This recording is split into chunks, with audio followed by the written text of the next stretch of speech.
타이머 이거 마우스 위로 올리면 저 화면 저거 스타트 누르시고 하시면 저거 보고 하면 돼요. 네.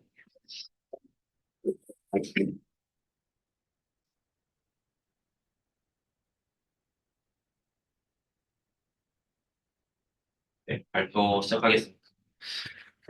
제가 첫 번째로 준비한 논문은 이제 EHR 에이전트라고 해가지고, 툴을 활용을 해서 EHR 관련된 그런 태스크를 푸는 논문인데요. 이 논문을 가져온 이유는 요즘에 툴을 활용하는 그런 LLM 기반의 에이전트들이 되게 많이 연구가 되고, 뭐, 어플리케이션 쪽에서도 되게 많이 활용이 되고 있는데, 제가 생각하기에 이 논문이 뭔가 그런 일반적으로 많이 쓰이는 그런 기술들을 많이 녹여내고 있다고 생각을 해서, 네, 이 논문을 가져오게 되었습니다. 그래서, 모티베이션부터 이제 간단히 살펴보자면, 뭐, EHR이라고 하는 그런 의료 관련된 데이터에 대해서 테이블 QA를 수행을 하는데, 뭐, LLM 이런 걸 아직 잘 못하고, EHR 데이터베이스는 뭐, 되게 복잡하고 크기가 크다. 그래서 되게 어려운 문제다. 라고 말을 하면서, 툴과 이제 코드 인터페이스를 활용하는 그런 LLM 에이전트를 제안을 했다고 말을 하고 있어요. 그래서 도식을 전체적으로 보면은 뭐 이렇게 생겼는데요. 좀 나눠서 살펴보면은 우선 사용자의 질문이 들어오고 사용자의 질문이 들어오면은 그 EHR 관련된 메타데이터 그리고 LLM 에이전트가 사용할 수 있는 툴 그리고 사용자 캐스텀과 관련된 메디컬 인포메이션 그리고 이 퓨샷을 잘 구성하기 위해 설정된 이 롱텀 메모리를 활용을 해가지고 이 프롬프트 템플릿이라고 하는 그런 프롬프트를 채우게 되고요. 그걸 기반으로 이제 LLM이 코딩을 수행을 하게 됩니다. 이 코딩이 사실 위에서부터 순차적으로 수행되는 거기 때문에 일종의 뭔가 해당 퀘스천을 해결하기 위한 그런 일종의 리즈닝 과정으로 생각해 주시면 좋을 것 같고요.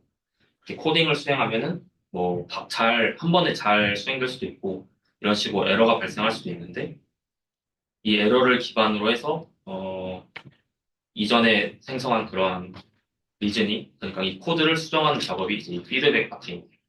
그래서 HR 에이전트는 다음과 같은 파트로 구성된다고 네, 봐주시면 좋을 것 같고요. 이렇게 네 개의 컴포넌트로 구분을 할 수가 있는데 첫 번째 이 처음 있는 이 두 개는 프롬프팅 관련된 컴포넌트고 밑에 있는 두 개는 플래닝 관련된 컴포넌트라고 볼 수 있을 것 같습니다.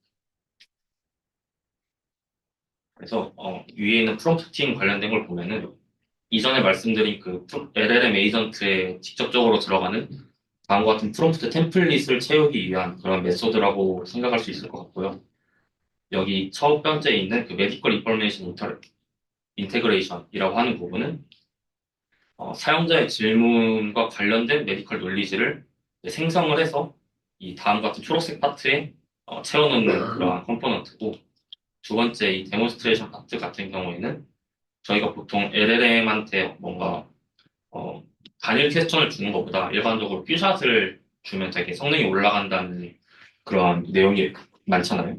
근데 그것도 퓨샷을 되게 좋게 주면은 성능이 올라가는 경향성이 있는데 이걸 위해서 메모리 스토어를 구축하고 그 퀘스천과 관련된 K샷의 그런 이그젠플을 구축하는 뭐 그런 컴포넌트라고 볼 수 있을 것 같습니다.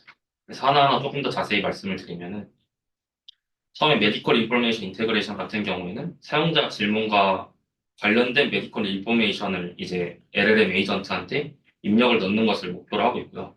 그래서 어떤 퀘스천과 이 그 HR 데이터베이스를 입력으로 넣었을 때 관련된 도메인 놀리지가 나오는 것이 목적인 컴포넌트입니다. 이걸 어떻게 하냐라고 했을 때, 되게 단순하게 사용자 질문이랑 그리고 그것과 관련된 EHR들을 LLM한테 넣어가지고 그냥 관련된 메디컬 릴리즈를 뽑으라고 시킵니다. 그래서 실제 예시를 보면은 뭐 퀘스천에 뭐 아스피린이라고 하는 뭐 그런 관련된 퀘스천이 주어지고 그다음에 그 데이터의 데이터를 구성하는 EHR 디스크립션, 그리고 컬럼 디스크립션을 이제 LLM 입력으로 넣어서 다음과 같이 메디컬 인포메이션을 뽑아내는 모습을 확인할 수 있습니다. 다음으로는 이제 뷰샷을 구성하는 데몬스트레이션 파트인데, 어, 이제 이전에 그 LLM 에이전트가 코드를 생성을 함으로써 뭔가 리즈닝을 수행을 한다고 말씀을 드렸는데, 그거를 롱텀 메모리라고 하는 그런, 공간에 이제 저장을 해두었다가 어떤 사용자 질문이 들어오면은 그 저장된 메모리에서 관련된 그런, 어, 관련된 과거의 그런 코딩 기록들을 가져오는 역할을 합니다. 그래서 실제 퓨샷 이그젠플 같은 경우에도 퀘스천, 그리고 이전에 생성했던 뭐 논리지, 그다음에 실행에 성공한 코드가 이렇게 저장되어 있는 모습을 볼 수 있고, 이게 사용자의 퀘스천이 들어오면은 다이나믹하게 이제 리트리버리 돼서 이 포샷 이그젠플을 구성하게 됩니다. 처음에는 당연히 인퍼런스 할 때 뭐 이전에 코드 실행시킨 기록이 없기 때문에 뭐 저자들이 직접 만든 4개의 뭐 포샷을 넣어준다고 알고 있습니다. 그래서 이렇게 LLM 에이전트에게 들어가는 프롬프트가 구성이 되고, 다음으로는 이제 LLM이 실제로 그런 프롬프트를 받아서 사용자 퀘스천을 해결할 수 있는 태스크를 수행을 하게 되는데, 이 논문에서는 그걸 이제 코딩으로 수행을 하게 됩니다. 그래서 여기 실제 프롬프트 보시면은 파이썬, 그 퀘스천을 풀기 위해서 파이썬 코드를 작성하라고 되어 있는 모습을 확인할 수 있고요.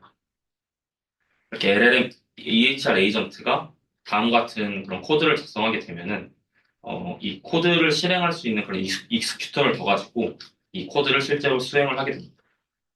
그리고 이전에 말씀드렸다시피 툴이 이제 들어가게 되는데 이 툴이 별게 아니고 여기서는 이제 아무래도 코드를 사용을 하는데 어쨌든 이 SQL을 실행시켜야 그 퀘스천에 대한 정답을 얻을 수 있다 보니까 다음과 같이 SQL 관련된 툴들이 뭐 파이썬 펑션 형태로 좀 정의가 되어 있습니다. 그래서 이런 프롬프트에 툴 데피니션이 들어가가지고 LLM 에이전트가 일종의 그런 펑션 콜링을 하는 방식으로 네, 다음과 같은 툴들을 SQL 관련된 툴들을 활용할 수 있습니다.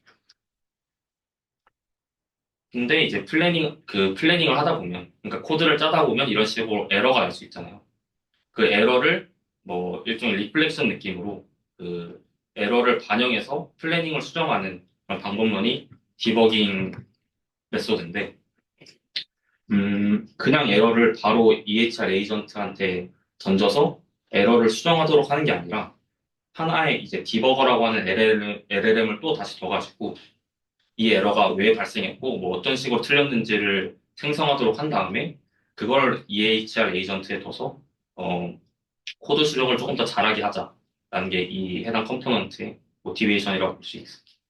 그래서 다음과 같이 이 디버거의 프롬프트는 이렇게 생겼고요.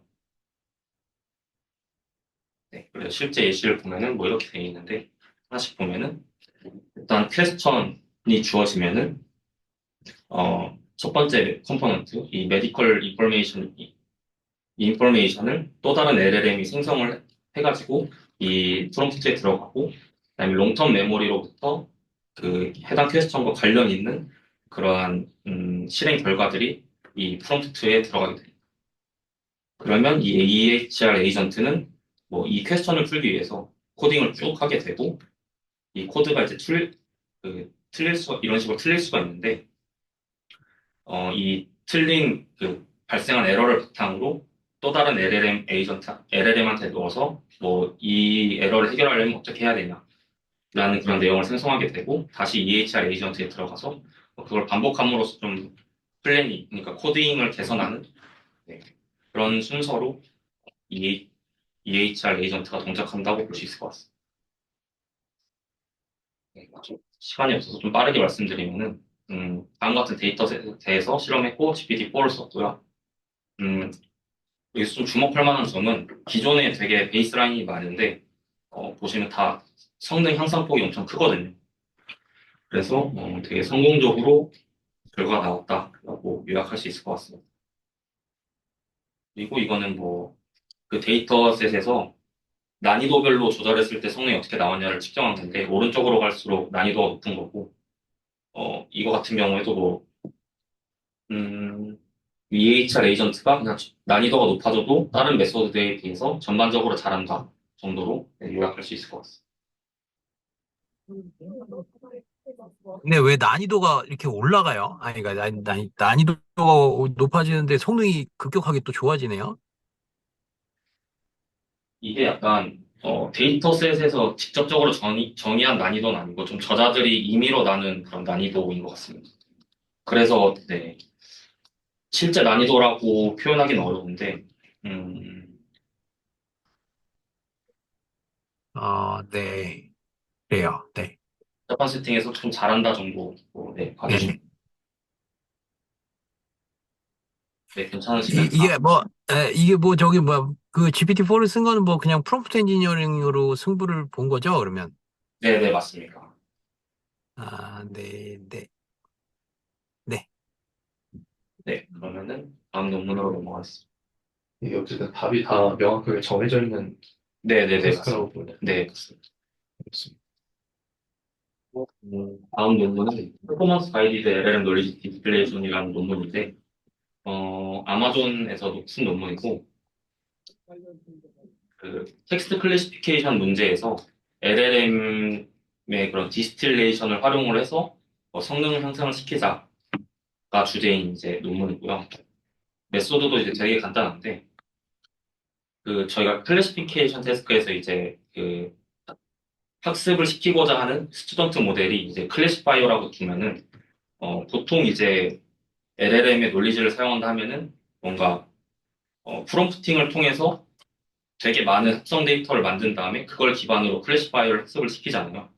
근데 이 논문에서는 좀 단순하게 그런 방식을 사용하진 않고 클래시파이어의 그런 밸리데이션 데이터셋에 대한 성능을 그 데이터를 합성하는 티처 모델의 입력으로 넣어서 그걸 기반으로 새로운 데이터를 생성하도록 합니다. 그래서 이 예시를 보시면은 이게 이제 그, 그 학습을 대상으로 한 클래시파이어의 밸리데이션 셋에 대한 하드 네거티브 그리고 각 에포크에 대한 그런 그 매트릭스인데 이거를 LLM한테 넣어서 그걸 기반으로 생성을 하도록 합니다. 그래서 어, 네, 메소드 전반적인 오버뷰는 그렇고요. 세 가지 컴포넌트로 이루어져 있는데 첫 번째 이제 그래주얼 이밸리에이션 체크 같은 경우에는 아까 말씀드렸다시피 그 LLM의 입력으로 그러니까 데이터를 합성하는 LLM의 입력으로 클래시파이어의 그러한 전반적인 성능이 이제 입력으로 들어간다고 말씀을 드렸잖아요.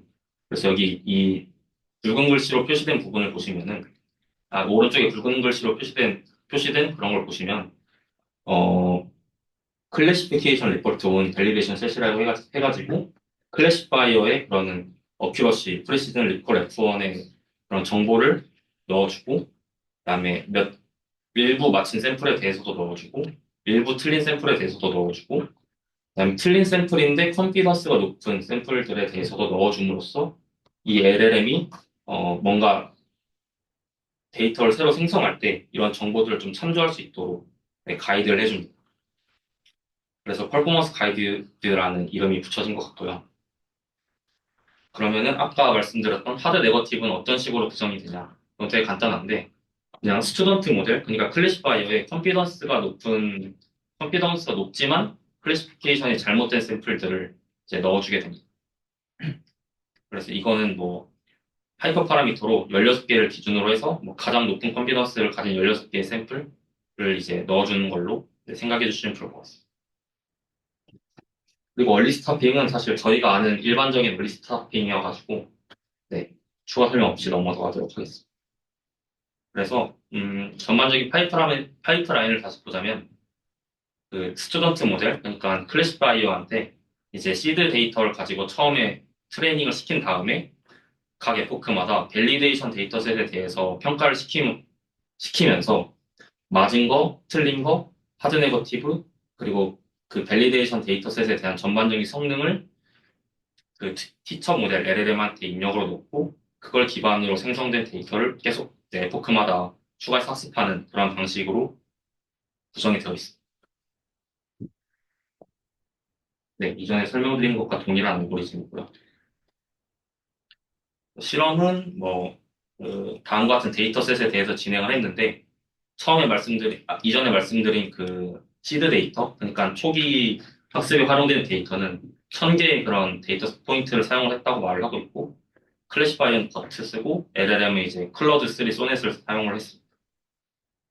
결과를 보시면은, 이 퍼포먼스 가이디드 메소드를 활용하기 전에, 활용하지 않은 메소드와 비교했을 때 성능이 이제 일관적으로 향상하는 모습을 보실 수 있고, 그다음에 이 클래스별로 봤을 때도 클래스가 좀 증가할수록 이러한 본인들이 제안한 메소드에 대한 성능 향상이 커서 조금 더 리얼월드 세팅에서 적합하다 이런 식으로 주장을 하고 있었어요.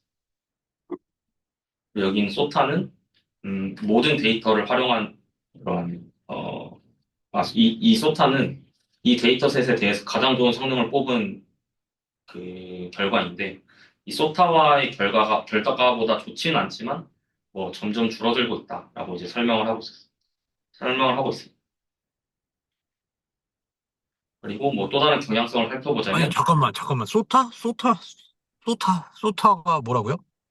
소타가 각 데이터셋에 대해서 소타입니다. 네, 말 그대로.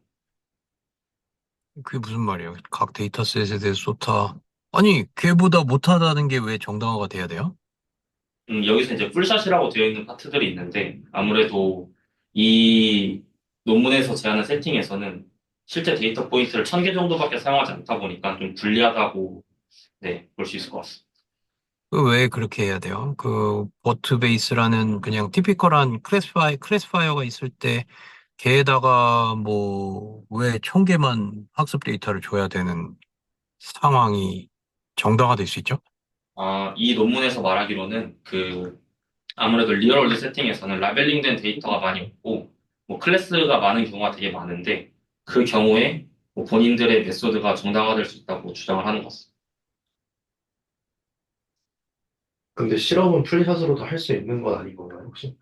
네. 실험은 할 수 있는데 네. 그러니까 본인들은 이제 어노테이션 데이터가 적은 세팅에서 좀 효과적인 그러한 논리지 디스틸레이션 방법론이다. 그래서 좀 더 현실적이다라고 말을 하고 있습니다.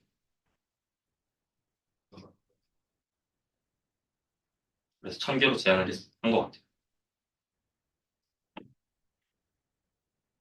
그러니까 1000개만 써도 저 정도 성능을 낼 수 있다라고 이해를 하면 될까요?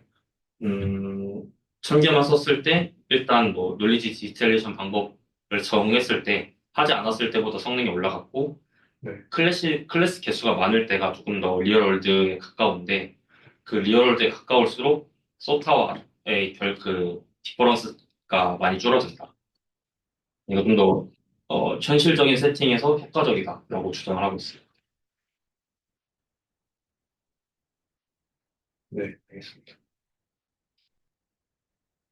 네, 그리고 뭐 또 다른 경향성을 보자면 당연히 트레이닝 샘플이 증가할수록 이런 뭐 데이터 합성에 대한 그런 장점이 많이 사라지다 보니까 그런 베이스와의 그 격차가 줄어드는 모습을 볼 수 있고 다음으로는 뭐 다른 이제 그 논리지 디스텔레이션 베이스라인과 비교를 했을 때 일관되게 성능 향상이 보였다라고 했는데 사실 이 베이스라인이라고 비교한 것들이 다 원샷이어가지고, 그러니까 실제 데이터 샘플은 하나만 좀 사용한 상황이라, 네, 이건 좀 뭐, 네, 아까 말씀하신 정당한 비교는 아니라고 좀 생각이 드는 것 같아요.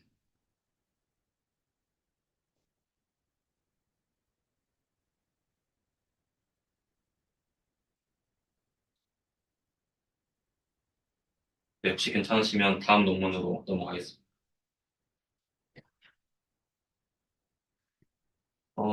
이 논문은 좀 개인적으로 제일 세 개 논문 중에서 좀 가장 재밌게 읽은 논문인데, 어, 보통 이제 논리지 디스틸레이션을 한다고 하면은 그 티처 모델을 되게 강한 모델로 가져가려는 경향성이 크잖아요. 예를 들어서 GPT-4라든지 뭐 이런 좀 스트롱하고 큰 모델을 사용하려는 경향이 큰데 이 논문에서는 과연 이제 크고 강력한 모델이 이러한 논리지 디스틸레이션, 그러니까 데이터 합성에 있어서 뭐 효과적일까에 대한 의문을 던지면서 이거에 대해서 반박하는 논문이라고 볼 수 있습니다.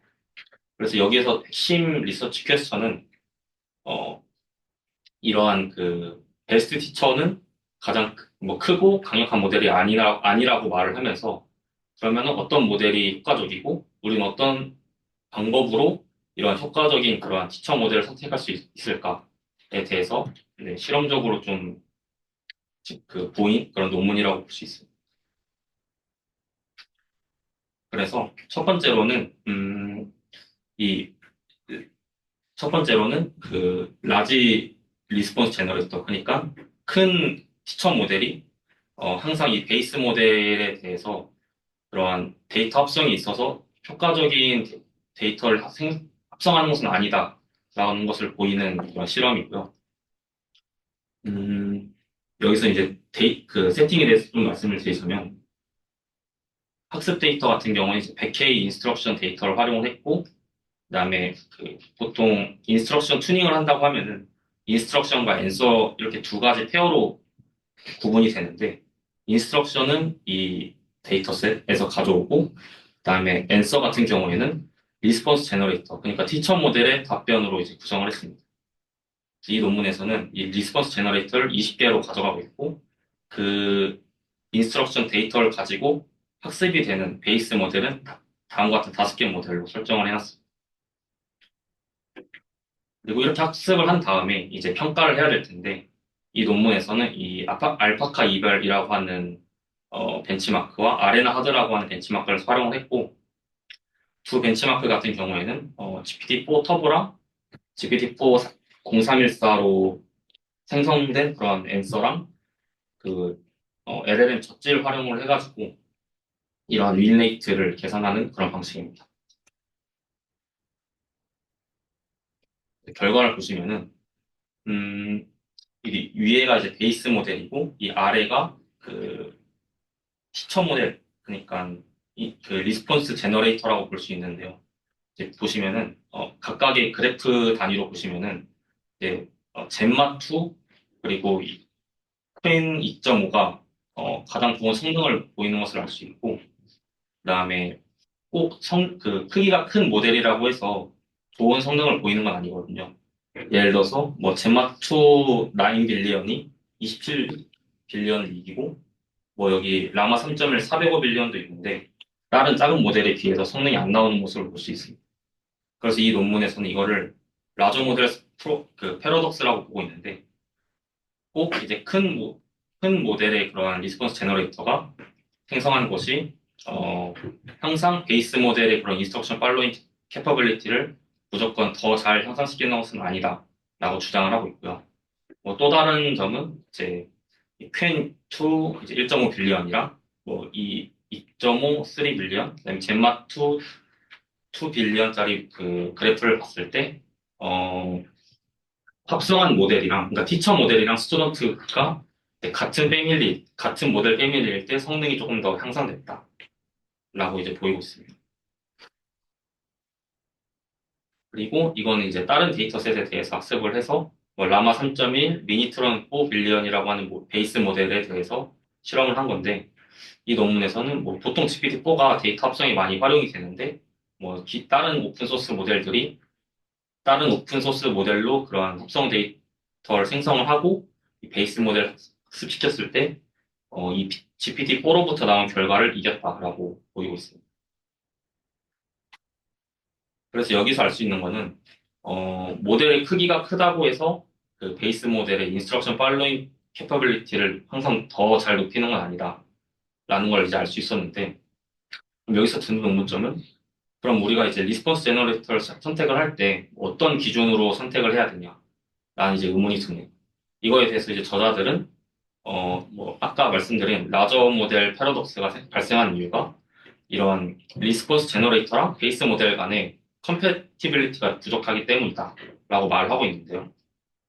그래서 컴패티빌리티가 높은 그러한 리스폰스 제너레이터를 선택을 해야 되는데 기존의 그러한 데이터 셀렉션 방법론들로는 뭐 이런 컴패티빌리티를 잘 잴 수 없기 때문에 뭐 CAR이라고 하는 그런 메소드를 제안을 하고 있습니다. 그래서 이제 두 번째 실험이 진행이 되는데요.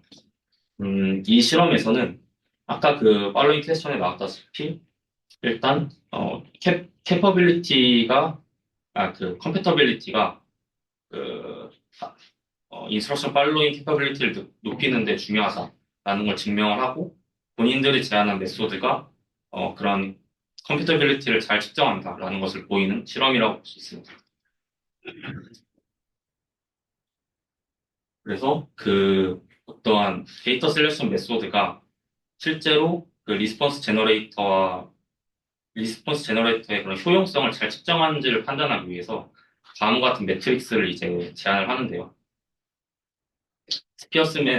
스피어맨스 랭크 코릴레이션이라고 해가지고 이 두 랭킹 베리어블 사이의 그런 관계를 측정하는 그런 메소드인데 실제 예시를 보시면은 예를 들어서 이제 어떤 어떤 베이스 모델에다가 이 데이터 1, 데이터 2, 데이터 3, 데이터 4 그러니까 네 개의 티처 모델이 생성한 데이터셋을 각각 학습시켰을 때 저희가 아까 첫 번째 실험에서 측정한 방법으로 그 순위를 매길 수 있잖아요. 그 제너레이터가 더 좋은 데이터셋을 생성했는가. 그래서 이제 그라운드 트루스가 1, 2, 3, 4라고 나와 있으면은 이 메소드 1과 메소드 2가 측정한 그러한 또 다른 랭킹이 있을 텐데 이것과의 코릴레이션을 비교하는 그런 방법론이라고 볼 수 있어요. 그래서 여기서는 메소드 2가 이제 그라운드 트루스랑 조금 더 유사한 그러한 순위를 매겼기 때문에 메소드 2가 더 좋다라고 볼 수 있어. 참고로 이 메소드 1과 메소드 2는 뭐 직접적으로 이 베이스 모델 학습시키지 않고 그런 측정하는 그런 방법론입니다. 그 혹시 네. 저 랭크 자체가 어떻게 재미있다고 하셨어요? 음, 저희가 이전에 실험 1에서 이런 식으로 그 점수들이 나왔잖아요. 네.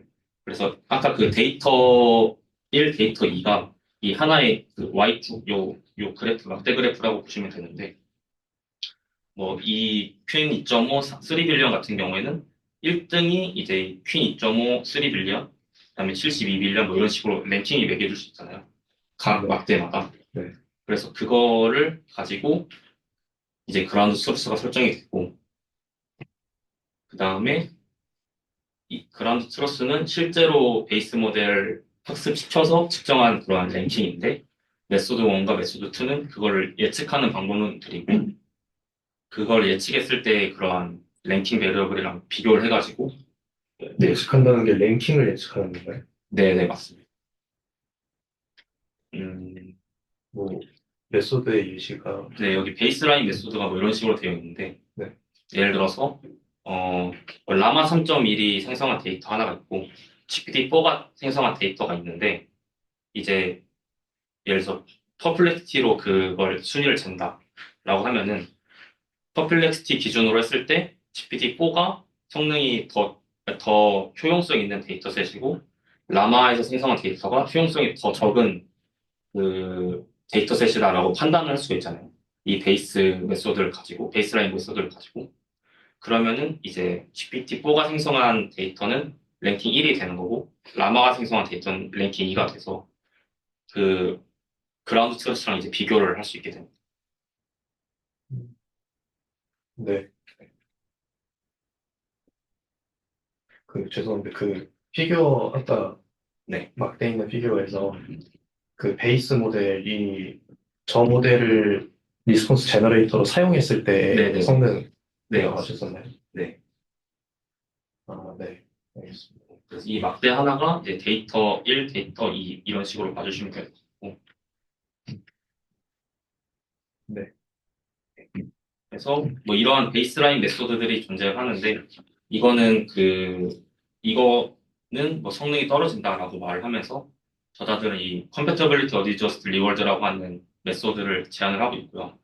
이건 좀 간단하게 말씀을 드리면은 이제 로스랑 리월드를 활용을 해가지고 로스가 작으면은 그러니까 뭐 신테틱 데이터를 LLM한테 넣었을 때 로스가 작으면은 그 얘가 좀 배우기 쉬워한다라고 생각을 할 수 있잖아요. 근데 그 스튜던트 모델이 무조건 배우기 쉽다고 해서 좋은 게 아니라 되게 퀄리티가 낮은데 배우기 쉬운 그러한 데이터 샘플일 수도 있으니까 이 리워드라는 개념도 이제 분자에 넣어가지고 뭔가 포텐셜 베니핏, 그러니까 리워드 그리고 컴패티빌리티 리스크, 이 로스를 좀 밸런싱해서 만든 게 이제 이 어, 네, CAR이라고 볼 수 있을 것 같습니다. 그래서 결론적으로는 리워드랑 포텐셜 베네핏이랑 이제 로스, 이 컴퓨터빌리티 리스크를 둘 다 활용하는 그런 메소드다라고 봐주시면 될 것 같고, 이걸 기반으로 이제 아까 보여드린 그 실제 그라운드 트루스랑 코이피션트를 쟀을 때 어, 네, 성능이 되게 잘 나왔다라고 이제 말하고 있어요. 결론은 본인들이 제안한 메소드가 그 실제 데이터 효용성을 잘 측정한다라고 볼 수 있을 것 같아요. 또 질문인데요. 네, 여기서 제안하는 CA라는 거는 그냥 이 데이터가 얼마나 좋은지 안 좋은지를 평가하는 거고, 네. 리워드로서 학습을 한다거나 그런 거 아닌 거예요. 네, 리워드 모델은 따로 그냥 그 프리트레인드 된 모델을 가져오고요. 네, 또 CAR, 또 CAR을 기반으로 어떤 데이터를 골라서 그걸로 학습한 모델은 나오지 않은 거예요. 네. CAR은 그러니까 어떤 합성 데이터셋이랑 베이스 모델이 주어졌을 때 이 합성 데이터가 이 그 이 베이스 모델에 얼마나 효용성이 있는지 랭킹을 측정하는 거에 대한 방법론이라고 봐주시면 될 것 같아요. 실제로 학습시키는 건 아니에요. 네, 감사합니다. 저 랭킹 모델 학습을 어떻게 생각하시죠? 랭킹 모델은 사실 자세한 설명은 안 나와 있는데 그냥 리워드 모델. 네네 이 리어드 모델 자세한 설명 안 나와 있는데 그냥 공개된 프리트레인드 모델을 가지고 온 것 같아요. 어, 이 모델들이 각각 다른 그런 모델들이거든요. 음, 거기 기준이 뭔가요? 어떤 기준? 점수가 높거나 낮음의 기준. 이게 이 스코어가 요, 요 스피어맨 랭크 스코어인데 마이너스 1부터 1까지 있고 1이 이제 가장 상관관계가 높다. 두 랭킹 배력을 간. 그래서 여기 같은 경우에는 뭐 이 0.9439 같은 경우에는 실제 그라운드 트루스랑 이 CAR로 측정한 그런 랭킹 배리어블의 상관관계가 0.9439가 나왔다로 해석할 수 있을 것 같습니다. 어, 아, 그, 제가 뭔가 놓친 게 있는 것 같은데. 그러니까 CAR을 학습할 때 리워드 모델이 사용이 되고 수식상 네네. 그 리워드 모델을 학습하는 그 리워드 모델이 그 스피어맨 랭크 값을 출력하도록 학습이 된다라는 아, 걸까요? 이 리어드 펑션 같은 경우에는 따로 학습되는 건 아니고, 네, 따로 학습되는 건 아닙니다. 이 리어드 모델도 네네. 그냥 기존에 학습되어 있는 걸 가져오는 것으로 알고 있어요. 네, 그러니까 그 리워드 모델을 학습할 때, 네. 그 스몰 R 학습을 할 아, 때, 그 네. 출력하는 값이, 리어드 모델이 어떻게 학습되는지는 잘 모르겠어요. 아마 이거에 대해서 따로 학습되지는 않았던 것 같아요. 네, 알겠습니다. 네.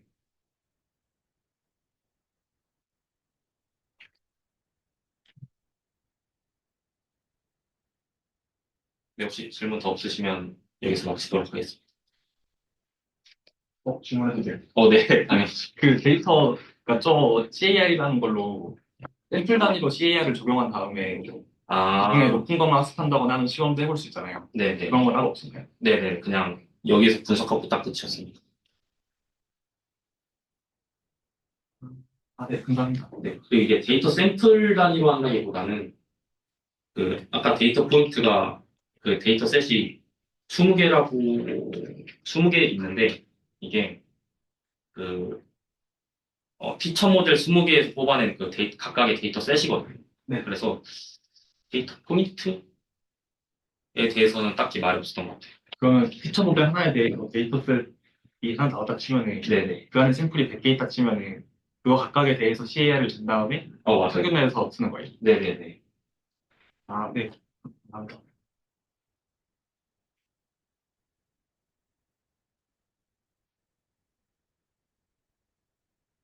혹시 더 질문 없으시면 마무리 하도록 하겠습니다.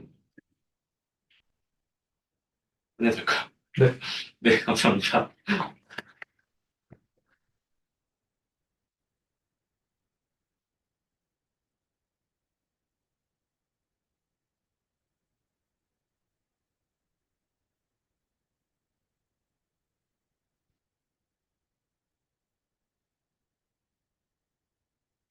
네, 석박 통합과정 박세직입니다.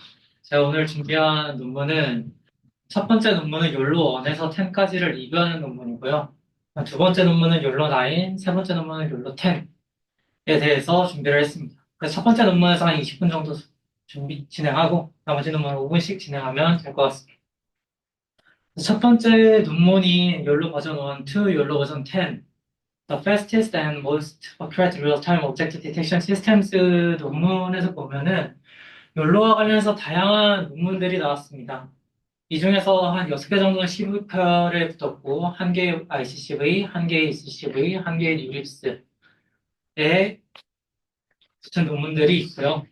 근데 여기서 이제 저는 아키텍처를 중심으로 이제 맨 마지막에까지 지금까지 사용되고 있는 아키텍처는 언제 나왔느냐를 기준으로 분석을 했을 때 일단 빨간색으로 표시되어 있는 애들 욜로 1, 욜로 버전 3, 욜로 버전 4, PP 욜로 2, 욜로 버전 10까지 이렇게 진행이 됐었던 부분들이 구조가 남아있고 그다음에 이 구조가 탄생한 시점이 아니라 그 구조에 대한 이름이 탄생한 시점은 이 파란색 라인으로 표시를 했습니다.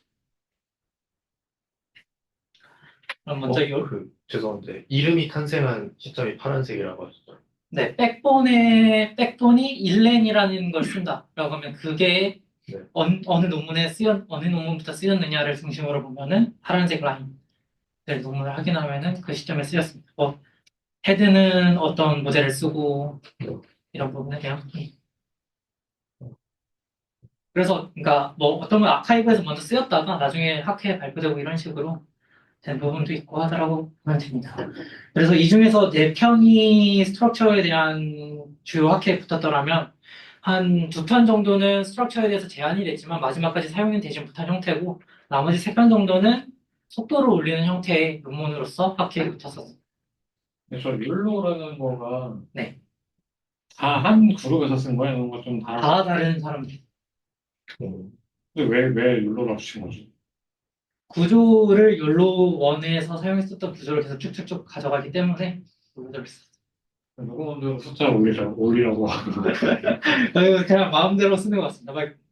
저도 그 부분이 궁금해서 10의 논문을 읽어보니까 9을 읽고 10을 쓴 게 아니라 한 8 거 쓰고 막 논문 쓰다가 논문 9이 나왔네. 그럼 우린 10 해야지. 이런 식으로 10을 썼더라고요. 그 버전이 막 올라갔다 내려갔다 하는 게 있네요. 보면. 아, 예, 맞습니다. 뭐 어떤 거는 회사에서 참조해서 쓰다 보니까 그냥 나중에 배포할 때 버전 5로 내거나 이런 것들도 있고요.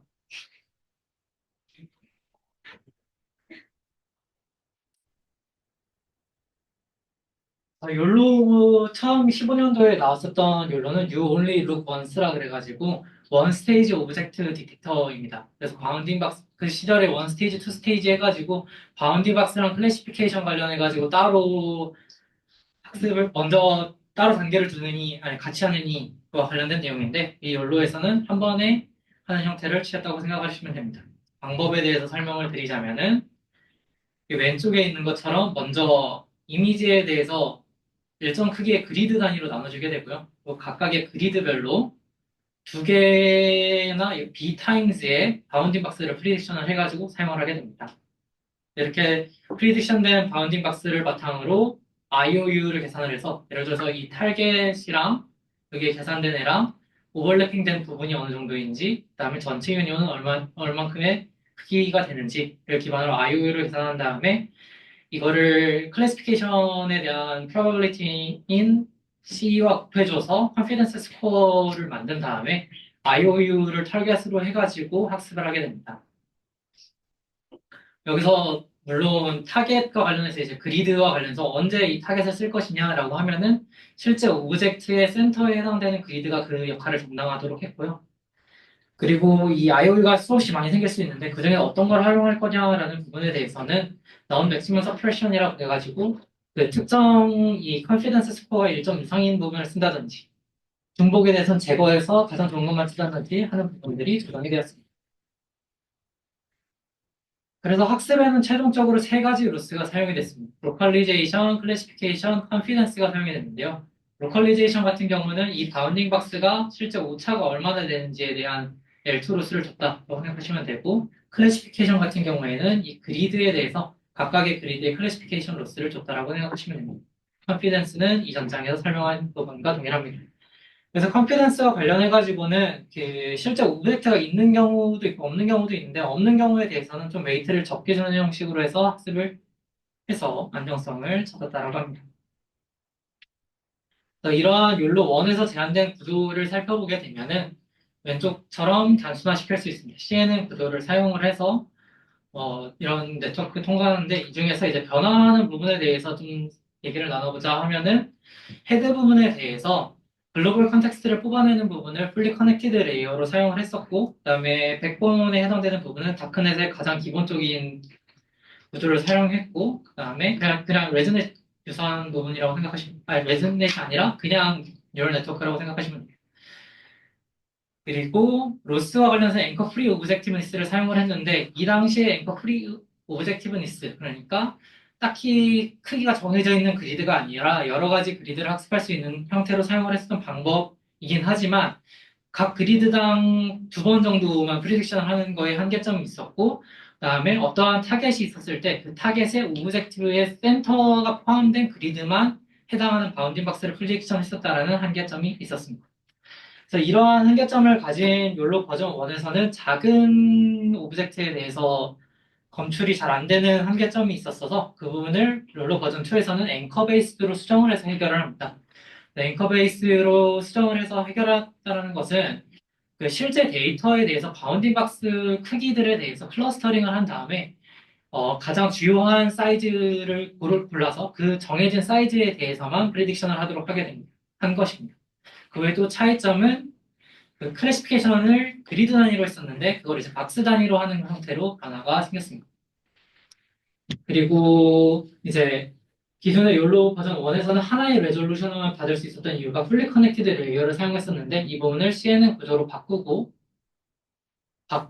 그 다음에 글로벌 컨텍스트와 관련해서 이 패스 트로라는 약간의 크기 차이만 좀 고려를 해주는 레지듀얼 커넥션을 헤드 단에서만 사용을 해가지고 씁니다. 그래서 여러 가지 스케일의 레졸루션을 학습을 시키는 형태를 사용을 합니다. 이외에도 학습 안정성을 위해서 배치 노멀리제이션이 도입된 시기가 있대고, 그다음에 로스가 바운더리가 좀 거의 차이가 별로 없었던 경우나 이런 부분에 대해서 로스가 한계점이 있는 부분이 있었는데 그 부분을 익스포넨셜 텀을 활용을 해서 좀 밸런스를 해주는 부분이 이때 사용이 됐고요.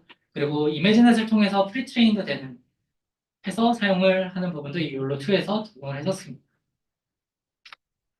다음은 이제 욜로3입니다. 욜로3에서 이제 레지듀얼 커넥션이 등장을 해서 네트워크가 매우 깊어집니다. 이때 성능이 한번 크게 뜁니다. 이 성능이 뛰는 것과 관련해서는 이 리뷰 논문이 가장 끝나는 마지막 페이지에서 정리를 해드리도록 하겠습니다. 그리고 헤드 부분에 대해서 SPP랑 FPN이라는 네트워크를 사용하게 되는데 이 두 가지 같은 경우는 기존에는 하나의 피처 레벨에 대해서 프리딕션을 했는데 이거를 피라미드 형태로 CN을 점점점 피처를 작게 가져가는 형태를 통해서 여러 가지 단계의 프리딕션을 하는 거를 진행합니다. 그래서 이거와 관련해 가지고 스파셜 피라미드 풀링이라든가 피처 피라미드 네트워크를 활용하게 됩니다. 이 외에는 여기서는 이제 트레이숄드를 정한 다음에 트레이숄드를 넘는 애들에 대한 바운딩 박스끼리 비교를 해서 학습을 진행했는데 베스트 IOU만 학습을 하는 게 오히려 더 낫다라는 그러니까 물체에 대해서 베스트인 것만 학습을 하는 게 낫다 또는 거기에 좀 근처에 있는 애들만 함께 물체를 고려하는 게 좋겠다라는 부분들이 여기서 진행이 되었고요.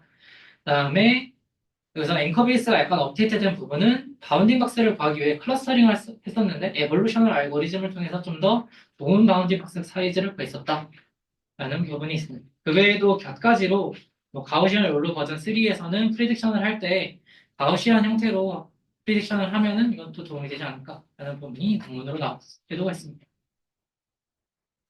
다음 이제 욜로 버전 4입니다. 욜로 버전 4에서는 어그멘테이션, 모자이크, 뭐 커믹스 이런 등 종류들이랑 레귤러라이제이션 드랍 블락이라 해가지고 블락 단위로 드랍아웃 하는 형태가 등장했는데 이 두 가지로 인해서 또 한 번 성능이 확 튑니다.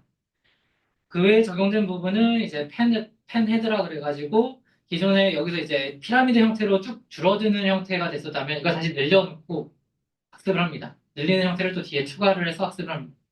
그래서 FPM 플러스 버른업이라고 부르기도 하고요. 그 외에는 액티베이션 펑션이 리키릴로에서 미시 형태로 바뀌어서 좀 더 자연스러운 형태로 변하는 부분이 있었고, 이러한 CNN에 셀퍼테션을 한 번 정도 넣어준다던가 하는 거 한번 시도를 했었고, 그레디언트가 너무 극단적으로 뜨는 거에 대해서 뭐 클리핑이나 이런 메소드들이 이 시점에 등장을 해서 사용이 됩니다. 그레디언트 레인지 컨트롤이 됩니다. 그리고 인터섹트가 없는 오브젝트에 대해서 기존의 텀들이 그 IOU로 계산이 되기 때문에 로스가 흐르지 않는 현상이 있었기 때문에 그 부분에 대해서도 제너럴라이즈 되는 부분이 이때 적용이 됩니다. 그 혹시 네. 미시 액티베이션이 네. 뭐 형태가 되나 어떤 액티베이션일까요? 처음 들어봐가지고.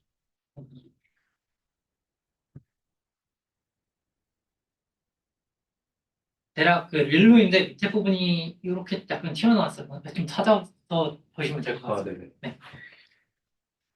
아, 이거 지금 보여드릴까요? 아니, 괜찮습니다. 네. 아, 이게 요즘 이런 게 비슷한 이유가 많아가지고 어떤 거는 0지점에서 튀어 올랐다가 다시 줄어드는 애들도 있고 아니면은 자연스럽게 디클라인 돼서 리켈 릴루에서 0지점에서 끊겼던 지점만 자연스럽게 연결하는 것도 있는데 이런 다양한 애들끼리 제가 좀 헷갈리는 부분이 있어요. 그런 부분이 업데이트 됐었다라는 것이 있습니다. 다음 이제 욜로 버전 7AF입니다. 이거는 좀 나중에 다시 좀 간략화된 버전이라고 할 수 있는데 여기서는 이제 앵커 프리로 다시 돌아오게 됩니다. 앵커 프리로 다시 돌아올 수 있었던 이유는 여기서 이제 컴퓨테이션 파워나 이런 부분이 좋아졌다 보니까 픽셀 단위로 바운딩 박스를 프리딕션을 하기 시작합니다.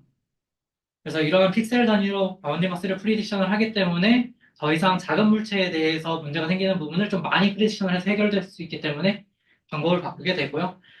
단지 여기서 이제 너무 많은 바운딩 박스가 생기니까 거기에 대해서 다이나믹 라벨 어사인먼트를 통해서 그중에 어떤 걸 활용을 할지에 대해서 뭐 탑 K로 선택을 한다던가 가장 좋은 탑 K를 선택을 한다던가 하는 부분들의 조율적인 부분들이 생기게 됩니다.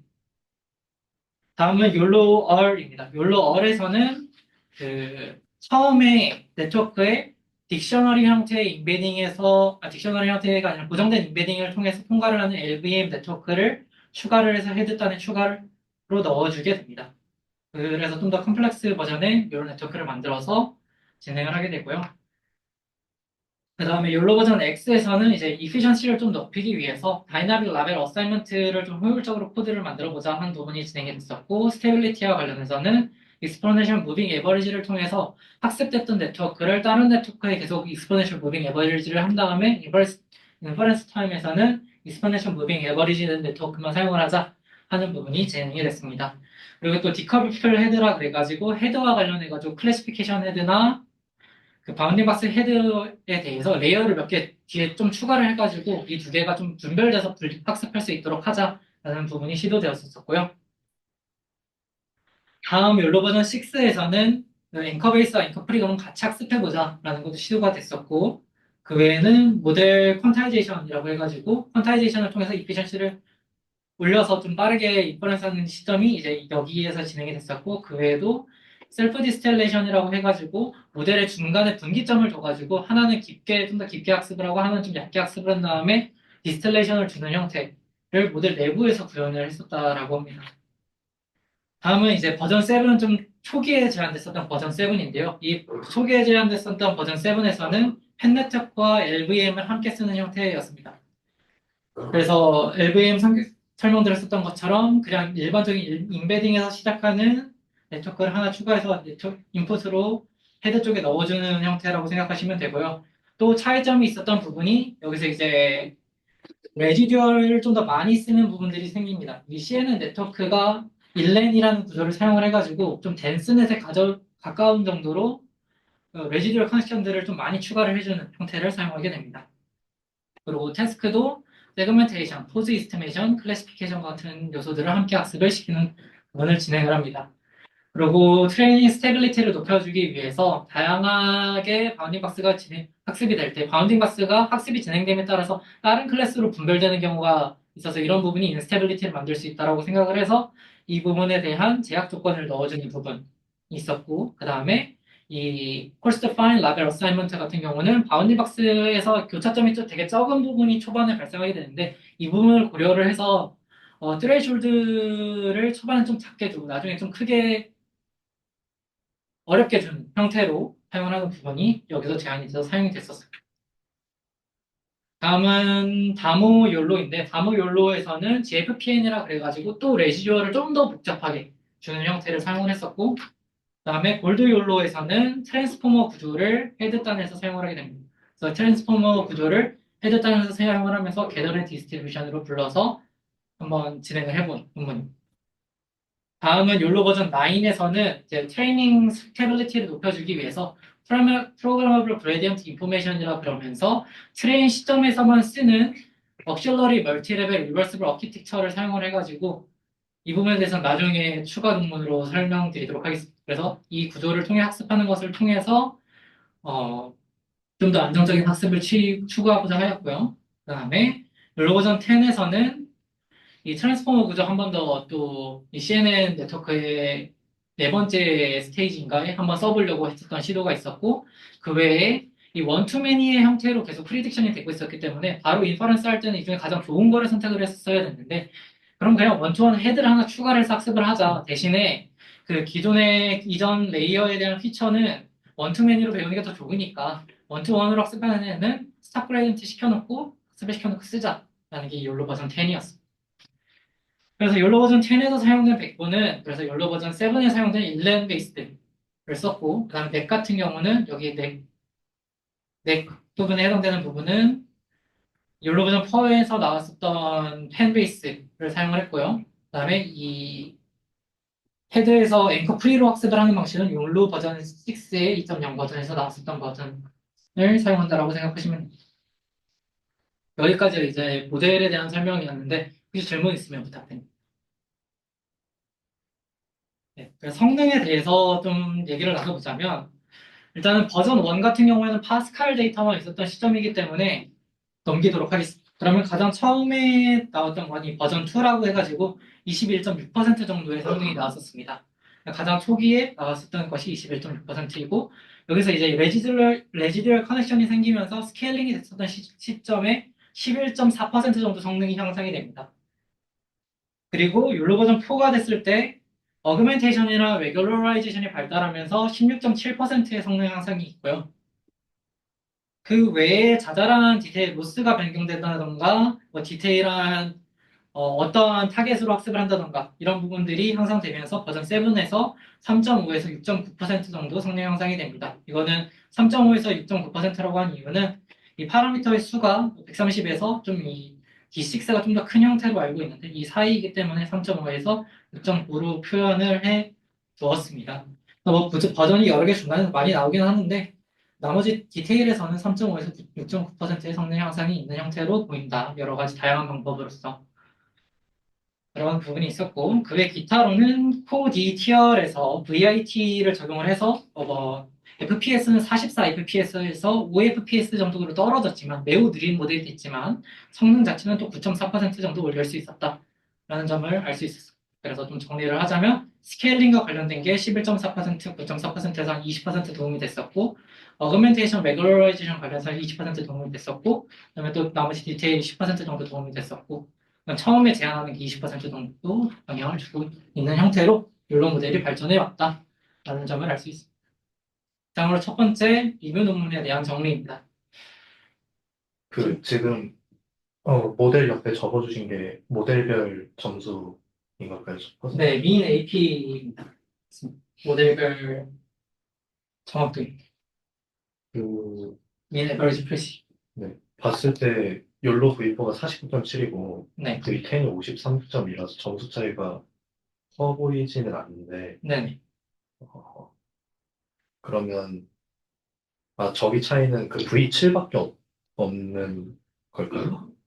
아, V4에서 V10까지의 차이가. V4에서 V10까지의 차이는 지금 설명드렸었던 것처럼 뭐 V7에서 나왔던 차이 플러스 PSA 121 이 부분이 10L에서 좀 더 추가되긴 했습니다. 그러니까 PSA만 영향을 주겠죠. 근데 뭔가 메이저한 거는 그러면 저런 V7에 있었던 디테일에서 나왔다고 해석을 하면 될까요? 근데 V7에 있었던 디테일만 영향을 주는 건 아니고 다른 버전으로도 찾아본 다음에 스케일링된 모델들을 찾아보면은 그 방식은 그 방식대로 나름의 성능 향상이 있어서 꼭 V7의 방법으로 성능 향상을 시킬 필요는 없다라고 생각이 됩니다. 근데 이런 여유분이라기보다 한 7% 되는 성능 향상은 다양한 방식으로 성능 향상을 낼 수 있다. 그런데 그러니까 네, 그런 부분입니다. 네, 네, 알겠습니다. 뭔가 좀 메인이 되는 부분이라면 좀 다양한 방식이 시도되고 있다라는 부분을 보여줍니다. 네, 또 질문 있으실까요? 제가 뭔가 막 여러 가지 해보고서 계속 뭐 버전업을 하거든요. 네, 그럼 이제 뭐 레지듀얼이랑 저기 있는 뭐 컨믹스 저런 거는 범용적으로 쓸 수 있는 테크닉을 한 거고 네. 한 건데 저거 말고도 뭔가 좀 범용적으로 요 욜로라고 하는 모델 말고도 뭐 다른 것을 갖다 쓸 법한 그런 것도 있어요.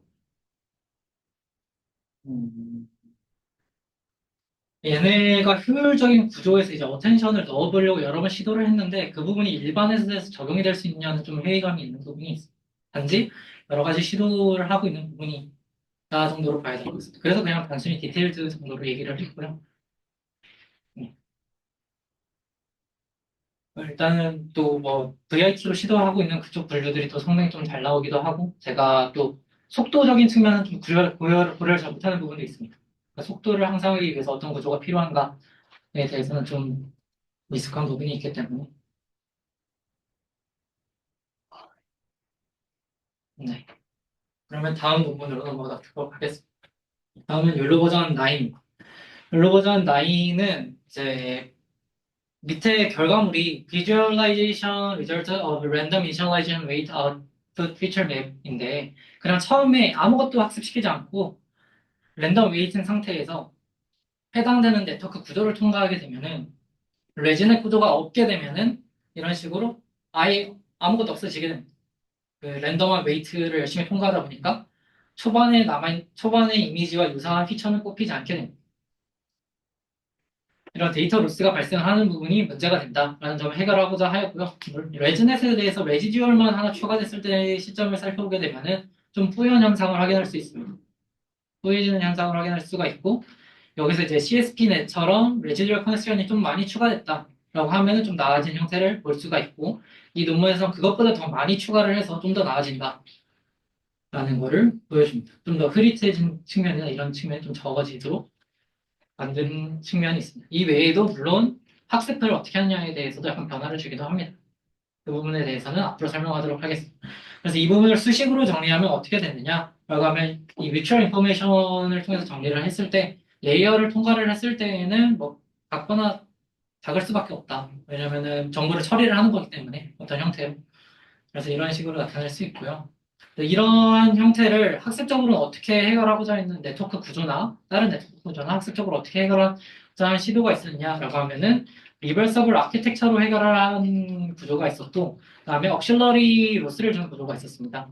그래서 리버서블 아키텍처로 해결하는 부분에 대해서는 커플링 구조가 필요합니다. 그래서 한쪽으로는 x 플러스 그러니까 x를 xa랑 xb로 나눠가지고 xa는 그냥 통과를 시키고 xb를 다른 네트워크를 통과를 시키는 부분이 필요하고 그다음에 다른 쪽은 xb를 그냥 통과하고 xa를 통과하고 이런 구조가 필요해서 그러니까 양쪽 피처를 함께 쓰는 네트워크가 없기 때문에 비효율적인 구조가 생기기 때문에 네트워크가 많이 무거워지는 것에 비해서 성능이 안 좋아지는 헤비 코스트 문제가 생긴다라고 이야기를 합니다. 그 다음에 딥 슈퍼비전 같은 경우 오실러리 로스를 주는 경우에는 오실러리 로스가 동일한 로스에 대해서 다른 레벨의 레이어에 영향을 주기 때문에 기존 밑에 있는 피처가 위에 있는 피처한테 방해가 되는 샬로우 피처가 먼저 학습이 될 수 있다라는 부분을 이야기합니다. 이런 부분을 어떻게 해결을 할까를 트레인 시점에서만 쓰는 임시적인 네트워크 레이어를 통해서 해결을 하고자 했습니다. 그래서 옥실러리 로스 같은 경우는 중앙에 똑같은 레이어 한번 통과하고 로스를 흘려주자 다음에 리버서블 구조 같은 경우에는 마지막 부분에 메인 브랜치랑 똑같은 애 한번 추가를 해주고 트레인 시점에만 써주자 라는 식으로 해결을 합니다. 그, 음. 죄송한데, 리버서블의 정의가 어떤 부분에서 리버서블 하다는 얘기일까요, 혹시? 여기 구조에서. 리버서블이 그 매트릭스를 역연산해가지고 원본을 만들고 쓰고 있습니다. 그러니까 어, 원래 매트릭스가 역연산이 가능하려면 조건이 있잖아요. 네. 그걸 가능할 수 있는 제한 조건을 넣어준 네트워크가 이 리버서블 아키텍처입니다. 아, 그러니까 웨이트가 어떤 구조를 가져야 되는지. 매트릭스가 인버스 오퍼레이션이 되게끔 네, 구조를 맞아요. 짰다라고 네네. 했습니다. 플로우넷인가? 기억이 잘 안 나네요. 아, 네네네. 네. 그래서 그리고 레지듀얼 커넥션 관련해서는 CSP넷에서 이런 식으로 블락에 통과하는 레지듀얼 네트워크랑 기존 레지듀얼 네트워크에 대해서 컨캐티네이션해서 쓰는 형태가 있었고, 일렉 네트워크는 컨볼루션 통과할 때마다 레지듀얼 만들어가지고 컨캐트하는 형태가 있었는데, 이거 종합해서 갤런을 만들어서 그럼 그냥 두 개의 레지듀얼 다 쓰자 해서 썼고요. 그래서 성능 향상이 있었다라는 부분이 욜로 버전 9입니다. 네, 다음은 욜로 버전 10입니다. 욜로 버전 10은 Without Maximum Suppression for Post Processing Hamper라고 해서 인퍼레슨 타임에 여러 개의 바운딩 박스가 생기는 문제를 여러 개의 바운딩 박스를 하나로 다시 뽑아내는 과정에 생기는 비효율적인 문제를 해결하고자 했습니다. 그래서 이거와 관련해가지고 이 원투앤 헤드를 추가를 해서 진행을 했고요. 그 다음에 뭐 간단하게 말씀드린 것처럼 구조는 버전 7을 걸 썼었다 라는 문제 부분이 있고, 그냥 버전만 이제 10으로 썼다라는 것이 있고, 그다음에 이 헤드와 관련해서는 로스를 좀 다르게 비율을 주면 도움이 될까를 시도를 해봤지만, 오른쪽에서 그 원투원과 원투 매니의 똑같은 정도를 측정을 했을 때 다르게 주면 오히려 도움이 안 되더라라는 부분을 간단하게 설명을 합니다. 그 외에 이제 경량화를 하기 전에 일단 성능 향상을 위해서는 셀프 어텐션을 한번 이 백본 구조에 어디에 넣어보면 도움이 될까를 아키텍처 서치를 해가지고 네 번째 스테이지에 한번 넣어주는 게 도움이 된다. 한번 시도를 해봤고요. 그 외에 좀 더 라이트한 모델을 위해서는 라이트웨이트 클래시피케이션 헤드라 그래서 리그레션과 클래시피케이션을 좀 라이트웨이트로 만들어봤는데, 클래시피케이션 헤드는 좀 가볍게 만들어도 되더라 라는 부분이 있었고, 그다음에 스파셜 채널 디커플링 다운 샘플링은 기존의 다운 샘플링보다 스파셜 한번 다운 샘플링 해주고 채널 다운 샘플링 해주는 게 비고 노테이션 상으로 빠르기 때문에 실제로 도움이 될 거다. 그래서 적용을 한 부분이 있습니다.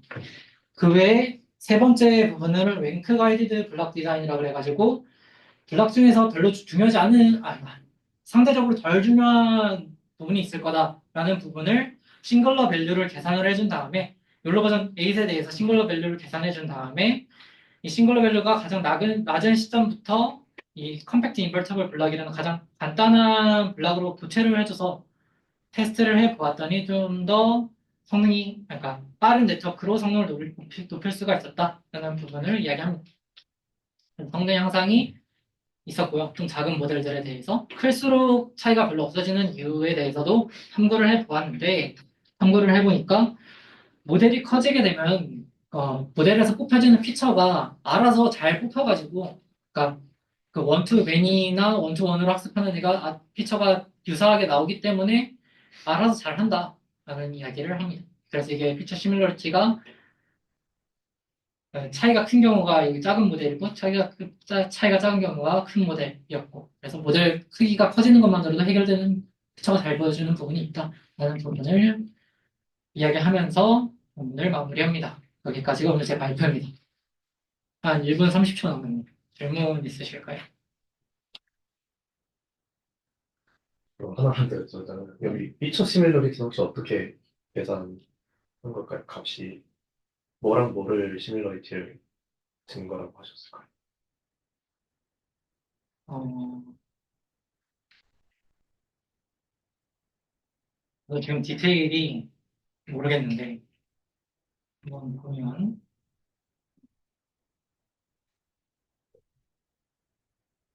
이 리그레션 헤드나 클래시피케이션 헤드에 있었던 피처 중 하나를 가져와서 네. 썼기 때문에, 어, 그,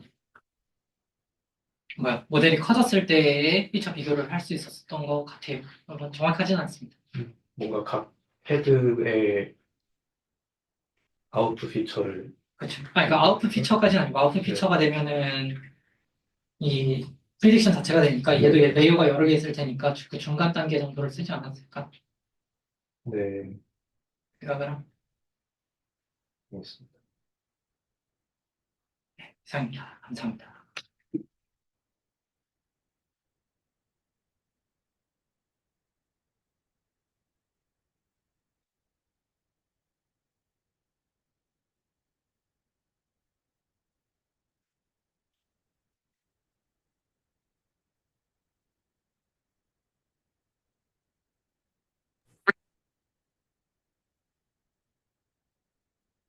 네, 제가 오늘 가지고 있는 논문은 약간 에디팅 쪽을 가지고 왔는데요. 이제 먼저 세가라는 논문인데 이게 나온 지 좀 됐고요. 유립스 2023년도 논문입니다. 이 논문에서 이제 하고자 하는 거는 이제 이런 오리지널 이미지, 생성된 이미지가 있으면은 여기에서 시멘티컬리 바꾸고 싶은 부분만 바꾸는 걸 하고 싶습니다. 그래서 뭔가 보트를 내가 생성하고 싶다 그러면 여기에 있는 원본을 최대한 유지하면서 보트를 하나 띄워준다거나 모네의 그림 형태로 바꿔준다거나 하는 거를 하고 싶은 건데요. 이제 세가라는 논문은 클래시파이어 프리 가이던스를 사용을 하는데 거기에서 걔를 좀 잘 조작하면 이런 게 가능하다라는 논문입니다. 그래서 뭔가 트레이닝이나 어떤 아키텍처의 변화가 필요 없는 논문이고요. 그래서 이 앞쪽에 이 부분을 보시면은 이게 클래시파이어 프리 가이던스 그 부분이고 이제 뒤쪽이 이제 시멘틱 가이던스 여기에서 제외하는 시멘틱 가이던스 부분인데요. 요거를 이제 두 가지로 나눠보면은 이 초록색 부분이 가이드의 방향 부분이고 이제 보라색 부분이 가이드의 어떤 스케일 부분입니다. 그래서 이제 초록색 부분에서 이제 우리가 이제 C2가 우리가 에디팅하고 싶은 컨셉입니다. 그래서 걔를 더 높여주고자 하면 이제 포지티브 가이던스로 원래 클래시파이어 프리 가이던스를 주는 것처럼 주면 되는 거고 만약에 그걸 없애고 싶다면은 이제 마이너스를 붙여서 네거티브 가이던스 방향으로 이제 더해주게 됩니다. 그리고 여기 보라색 부분은 어,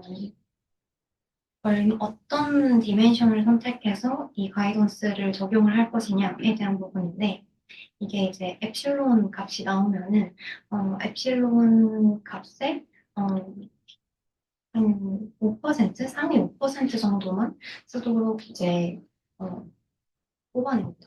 그래서 뭐 값이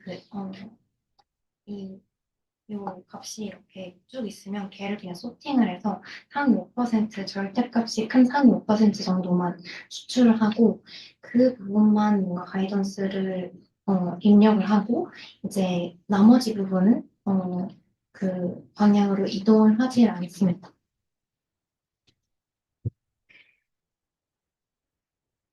그리고 이 가이던스를 좀 안정적으로 주기 위해서 이제 타임 스텝을 거치면서 좀 그 가이던스 안정적으로 주기 위해서 모멘텀 텀을 하나 더 이제 더해봅니다. 그래서 이거는 그냥 우리가 아는 그 모멘텀이라고 생각을 하면 되고 이제 계속 계산되는 감마 값을 얼만큼 반영할지를 베타로 조정을 하게 됩니다. 베타는 한 0.9에서 0.99 정도로 조정이 되고요. 그다음에 웜업 피어리어드라는 게 있어서 우리가 어떤 컨셉을 더할지에 따라서 어떤 타입 스텝부터 얘를 수정할 건지를 조정을 해줍니다. 그래서 뭔가 우리가 오버롤 스트럭처를 바꿔야 되는 거를 한다. 뭐 예를 들어서 보트를 우리가 하나 띄워야 된다. 그러면 조금 더 얼리 스텝에서 조작을 하고 뭐 전체적인 스타일을 바꿔야 된다. 그럼 어떤 스트럭처를 바꿀 필요는 없으니까 좀 그 스텝이 진행되고 나서 나중에 이 가이던스를 적용을 하게 됩니다. 가이던스가 적용되지 않는 이제 웜업 피어리어드 안에서도 계속 모멘텀 텀은 계산을 하고 있고요. 그다음에 여기에서 좀 주로 강조를 하는 거는 얘가 이제 일부 굉장히 극소수의 창원만 써서 이제 변화도를 주는 거기 때문에 다양한 컨셉의 에디팅이 동시에 가능하다. 얘네끼리 간섭이 일어나지 않고 다 같이 에디팅을 할 수 있다라는 걸 얘기를 합니다. 그래서 이제 각 컨셉에 대한 이제 시멘틱 가이던스를 그냥 합쳐주기만 하면 되는 거고요. 이 G는 이 각 컨셉을 언제 적용할 것인지에 대한 모노 피어리어드라고 보시면 됩니다. 그래서 결과는 이런 식으로 나오는데요. 원래 이제 오리지널 이미지가 있으면은 얘를 점점 웃게 하거나 점점 이제 웃음이 없어지게 할 수 있고요. 이건 이제 가이던스의 스케일에 따라서 이런 식으로 모노토니컬리 조정이 잘 되고 있습니다. 그리고 아래 부분은 비슷하게 이제 오리지널 이미지에서 여러 가지 글래스나 포말이나 이런 거를 추가했을 때의 결과입니다. 그래서 사람의 아이덴티티를 어느 정도 유지를 하면서 원하는 것들을 좀 바꿀 수 있는 거를 확인을 할 수 있습니다. 그리고 여기에서 이제 가까이 컨셉이 아이솔레이션이 잘 되어 있다라고 하면서 멀티플 어트리뷰트를 다 같이 조정할 수 있다라고 강조를 합니다. 그래서 이제 클래스만 이렇게 바꿀 수도 있고 이렇게 여러 가지 어트리뷰트를 한 번에 다 조정할 수 있다 이런 식으로 보여주고 있습니다.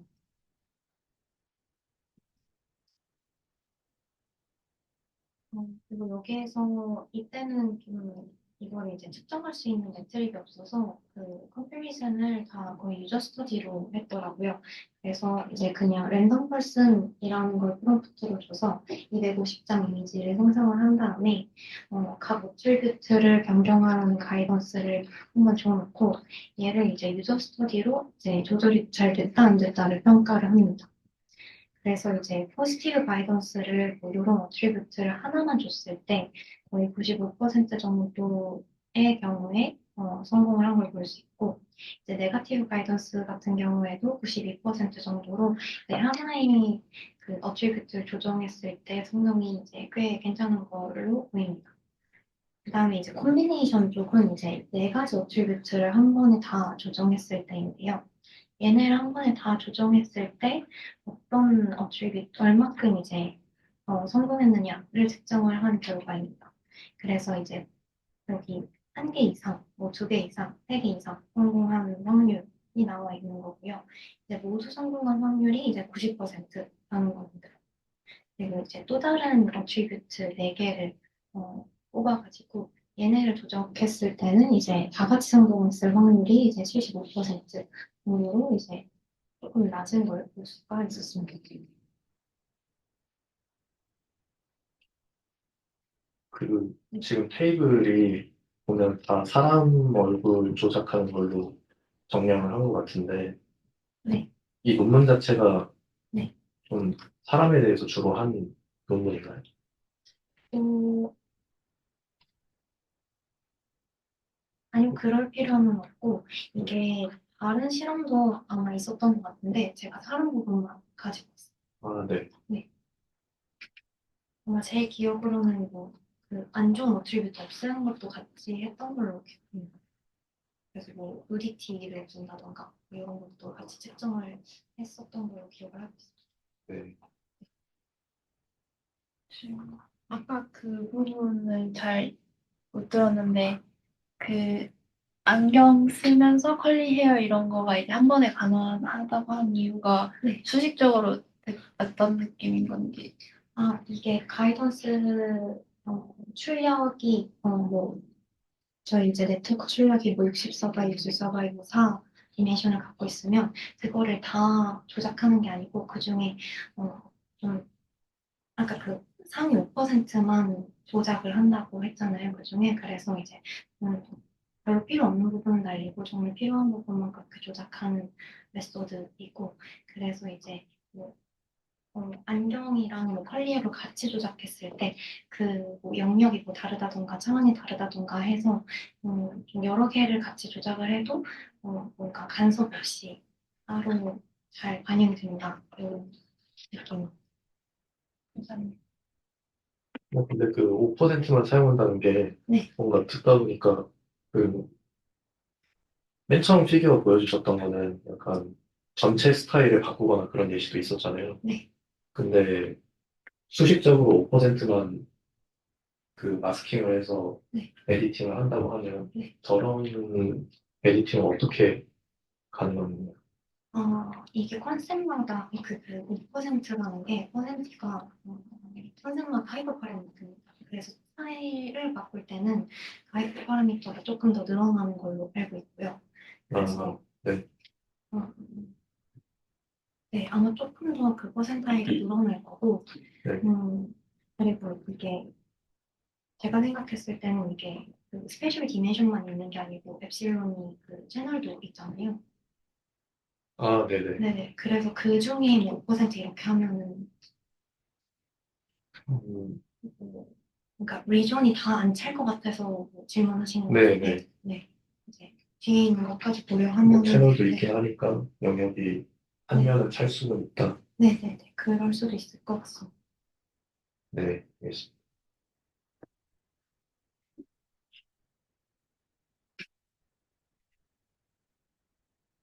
그리고 이제 두 번째 논문은 얘도 에디팅을 어떻게 하면 더 잘할까에 대한 논문인데, 음, 얘는 우리가 아까 보여드렸던 논문은 우리가 생성한 이미지를 어떻게 에디팅할까에 대한 논문이면은 얘는 우리가 가지고 있는 이미지를 어떤 식으로 에디팅할 수 있을까에 대한 논문입니다.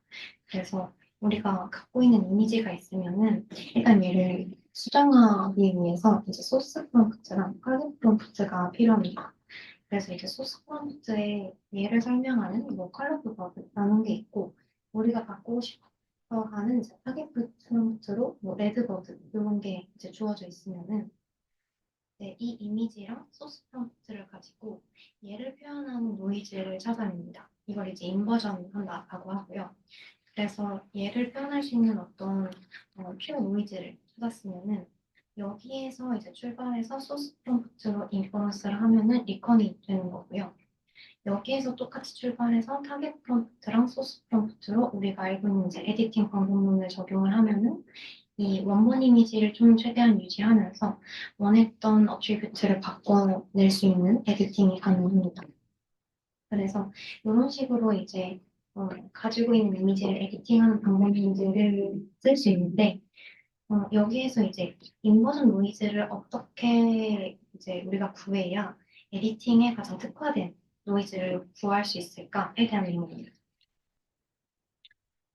음, 그래서 뭔가 그림이 복잡한데 약간 직관적으로 설명하자면 현재 지금 있는 프리비어스 인버전 방법론으로는 우리가 이 입력 이미지를 인버전에서 인버티드 노이즈를 구하는데 이 인버티드 노이즈에 소스 프롬프트 정보가 여전히 뭔가 섞여 있다라는 말을 합니다.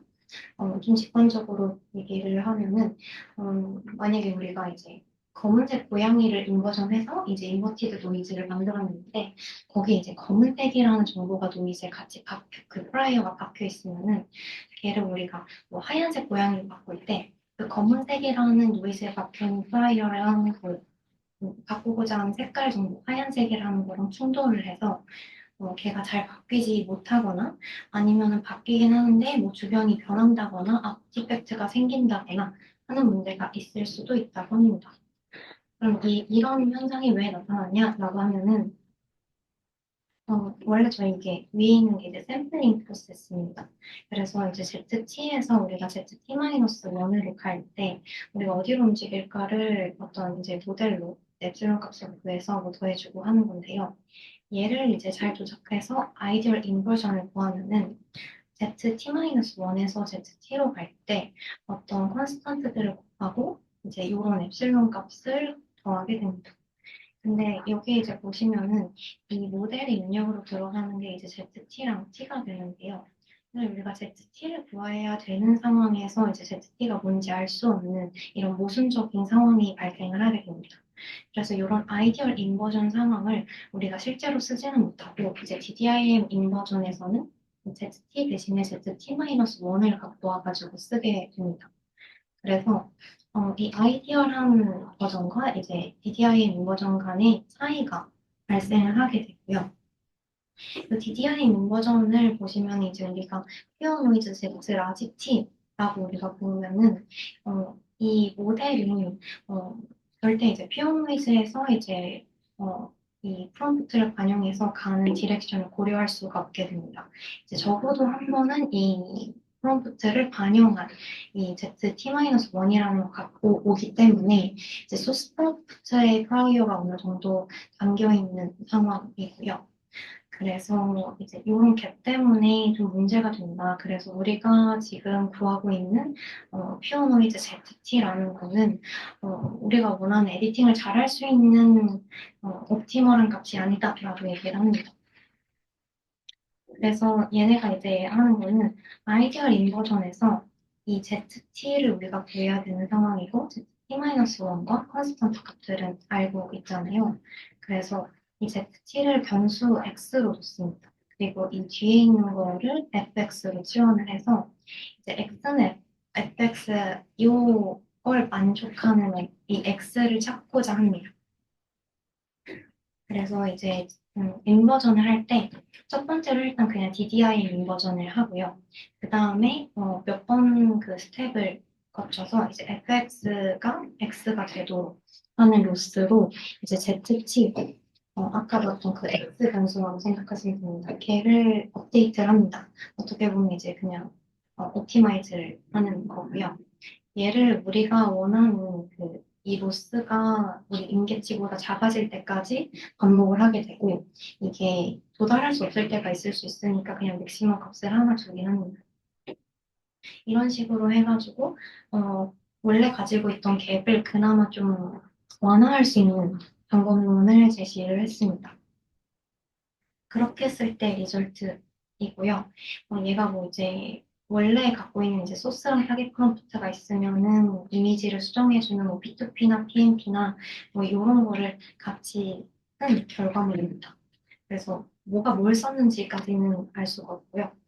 어, 여기 보시면 이제 뭐 폴롯을 비스킷으로 바꿀 때 이제 배경 같은 거에 유지를 잘 하면서 우리가 원하는 부분만 잘 바뀐 걸 볼 수 있고 다른 것들도 뭐 이제 정보를 바꾼다거나 색깔을 바꾼다거나 아니면 전체적인 뭐 약간 스타일을 뭐 워터컬러 페인팅으로 바꾼다거나 이런 것들을 수행을 하게 됩니다. 이런 게 이제 꽤 배경의 아티팩트나 간섭 없이 잘 이루어지고 있는 것 같습니다. 그리고 여기에서 이제 비교하는 애들은 다 인버전 방법들이고요. 이 SPD 인브가 여기에서 제안하는 방법론이고, 이제 에디팅을 위해서는 이제 P2P, 프롬프트 방법론을 썼습니다. 봤을 때 DDIM 같은 경우에는 이제 뭐 라운드를 스퀘어로 잘 바꾸긴 하는데 이제 바꾸면서 이제 뒤에를 다 바꿔버린다거나 하는 문제점이 있고, 다른 것들은 이제 바꾸면서 뭐 아티팩트가 이런 식으로 생긴다거나 아니면 이제 빨간 립스틱을 그린으로 바꿔야 되는데 뭐 그린으로 바꾸는 게 좀 굉장히 어렵다거나 하는 문제점이 있는데 이는 뭐 잘한다 이런 리설트를 보여줬습니다.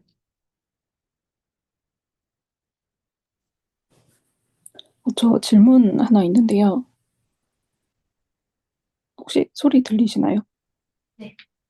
네.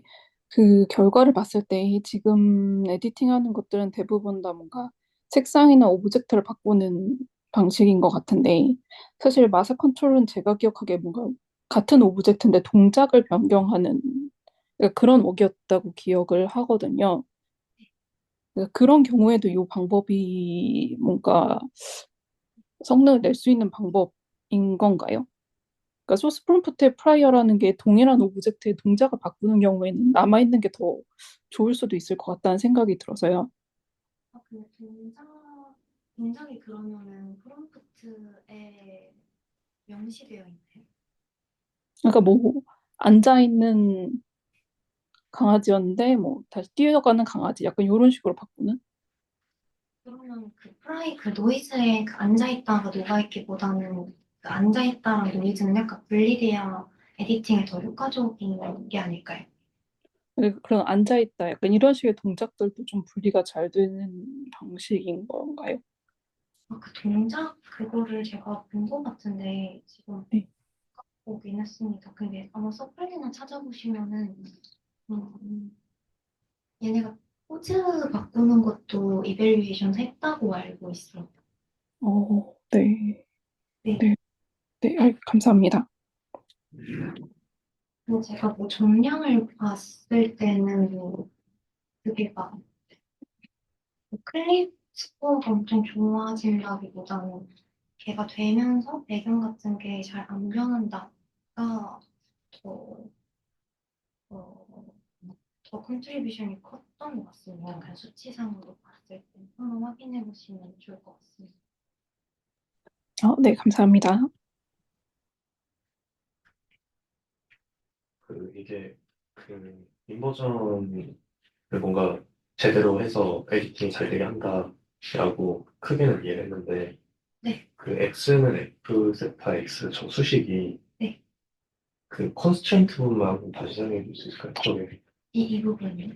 네, 왼쪽은 그냥 네. 뭐 인풋 그대로 아웃풋이 나오는 건데 네. 오른쪽에 컨스트레인트가 어떤 거라고 하셨었는지. 이거예요. 네네.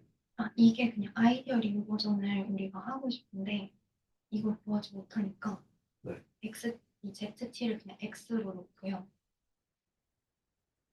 네. 네. 얘를 만족할 수 있는 X를 그냥 옵티마이즈 방식으로 찾는 거.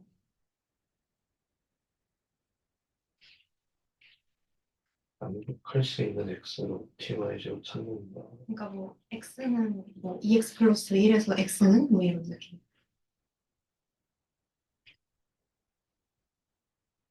방정식. 네. 근데 걔는 그냥 항을 넘겨서 계산을 하면 사실 되는 건데 네. 얘는 그게 안 돼서 네네네. 뭔가 학습된 네트워크를 가지고 이걸 한 거잖아요. 네네. 그래서 이제 그 X랑 FX가 같아야 되니까 로스로 지금 X-FX를 로스로 지금 줘서 네네. 걔를 미니마이즈 할 수 있게 그 모델을 통해서 그레디언트를 흘려서 X를 지금 업데이트하고 있는 상황입니다. 네, 그렇게 해서 네. F 세타를 학습을 하면 네. 그러면 저기에 X가 수식이 들어간. F 세타를 학습하는 게 아니고 네네. X를 업데이트합니다. 아, F는 그냥 고정된 뭔가 프로즌된 어떤 소식 같은 건데 그 F가 어떤 모델이라고 하셨죠, 혹시?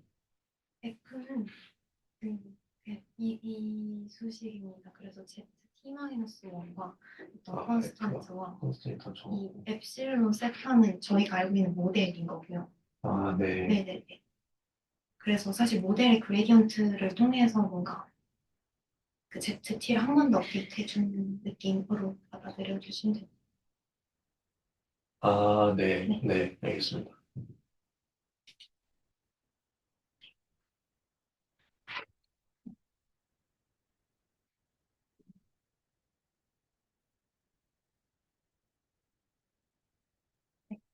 마지막 논문은 어떤 컨셉을 지우거나 언러닝하는 부분인데요. 얘는 원래 이제 스테이블 디퓨전이 누드 이미지나 뭐 폭력적인 이미지를 생성할 수 있는데 누드 이미지를 생성해줘라는 프롬프트를 받아도 그런 걸 생성하지 못하도록 먹는 어떤 모듈을 학습시키는 목입니다. 근데 뭐 이런 언러닝 방법론에서 중요한 게 이제 프로퍼티가 두 가지가 있는데 첫 번째는 로버스트니스고 두 번째는 이제 로컬리티입니다. 첫 번째 로버스트니스는 우리가 누디티를 막고 싶은 모델을 학습을 했을 때 걔가 딱 누디티라는 프롬프트에만 동작하는 게 아니고 이거를 우회해서 표현하는 시네티컬리 똑같은 또 다른 표현들 뭐 우먼인데 옷을 입고 있지 않다 뭐 이런 거에서도 잘 동작해야 된다라는 프로퍼티입니다. 그리고 로컬리티는 우리가 누드 이미지를 생성하지 않겠다라고 이제 했으면은 이거 이외에 다른 컨셉들은 막지 말아야 된다라는 개념입니다. 그래서 이제 이런 테니스 플레이어 같은 경우에는 이제 누드 이미지가 아니니까 이런 거를 이제 그대로 똑같이 뱉어내줘야 되는 상황입니다. 그래서 근데 이제 프리비어스 웍에서는 이 로버스트니스랑 로컬리티 두 가지를 다 잡는 모델이 없습니다. 그래서 여기에서 컨트리뷰션은 이거 두 개를 다 잘할 수 있는 애를 만들고자 했고요. 이제 메소드는 저런 컨셉을 지우는 이레이저 뭔가 어드버서리얼 프롬프트를 같이 활용해서 짜여집니다. 일단 이레이저가 뭔지 좀 설명을 드리면은 이제 원래 스테이블 디퓨전이 있으면은 거기 사이사이에 이제 크로스 어텐션 뒤에 붙어가지고 뭔가 우리가 타겟한 개념을 지워주는 이레이저라는 애가 있습니다. 그래서 얘가 하는 건 이제 크로스 어텐션 아웃풋을 수정해주는 일을 하는 거고요. 구조 자체는 그냥 FC 레이어 두 개랑 중간에 액티베이션 하나 이렇게 간단합니다.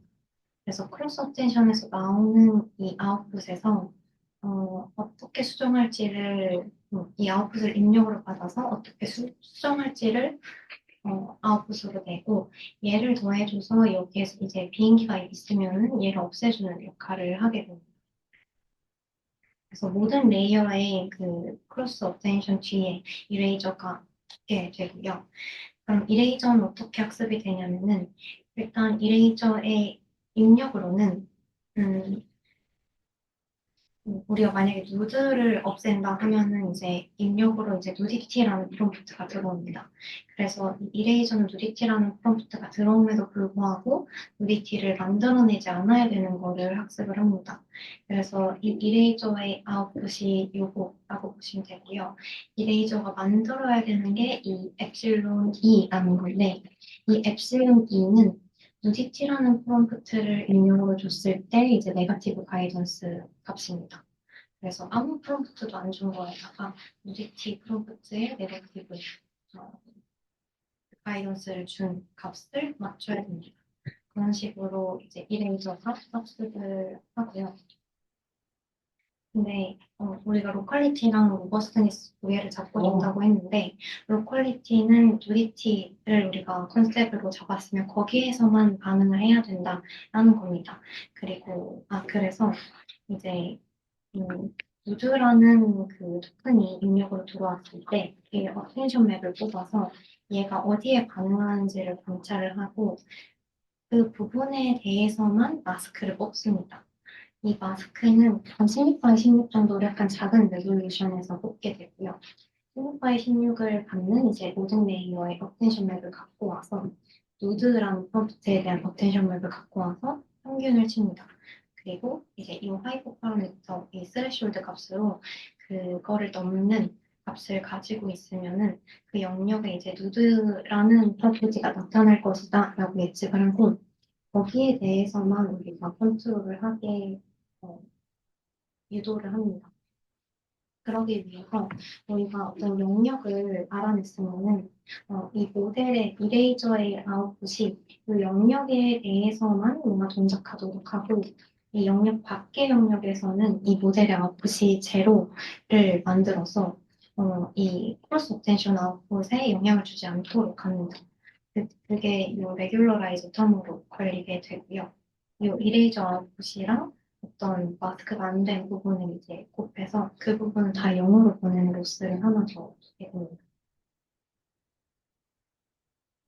그다음 이제 로버스트니스는 우리가 지금 누드라는 그 프롬프트만 입력으로 받아서 누드를 포함하지 않는 엡실론이 계속 대변을 학습을 하고 있는데 그 특정 프롬프트 말고도 이제 똑같은 시멘틱을 갖는 또 패러프레이즈된 여러 텍스트에서도 잘 동작해야 된다는 그 프로퍼티가 있습니다. 근데 이거를 이제 가능하게 하려면 여러 가지의 이제 비슷한 패러프레이즈 토큰을 우리가 입력으로 받아서 똑같은 걸 학습을 해야 되는데 그게 여의치 않고 우리가 그 세상의 모든 그걸 갖고 올 수가 없으니까 약간 어드버서리얼 방법으로 이제 접근을 합니다. 그래서 이제 그런 프롬프트를 대신할 수 있는 어드버서리얼 프롬프트를 하나 가지고 오고요. 얘를 이제 학습을 하게 됩니다. 그래서 얘를 학습을 해서 얘는 이제 오히려 누드를 만들어야 되는 프롬프트로 학습이 됩니다. 얘가 학습이 될 때는 당연히 이제 레이저 쪽은 프로즌이 되어 있고요. 이 토큰을 입력으로 갖고 와서 이레이저의 아웃풋을 낼 때는 우리가 누드 이미지를 만들어야 되는 엡실론을 내뱉는 게 목표이기 때문에 이 UDT라는 프롬프트를 입력으로 받았을 때 아웃풋을 내뱉도록 학습이 됩니다. 이때 이제 모델은 이레이저가 붙은 모델이 아니고 이레이저가 없는 이 모델의 아웃풋을 모사하도록 이제 어드버서리얼 프롬프트를 학습을 하게 됩니다. 그래서 이거를 좀 반복적으로 이터레이티브리 한 번은 이제 이레이저를 학습하고 한 번은 뭐 프롬프트를 학습을 하면서 이레이저는 이제 입력으로 들어오는 이 원래 토큰과 이제 어드버서리얼 토큰에 대해서 노드 이미지를 만들지 않게 학습이 되고 어드버서리얼 토큰은 얘를 좀 뛰어넘어서 계속 뭔가 노드 이미지를 만들려고 하는 과정을 거치게 됩니다. 그래서 이레이저를 최종적으로 얻게 되고요. 그래서 이 리절트가 얘네들이 한 거를 좀 잘 보여주는 리절트인데요.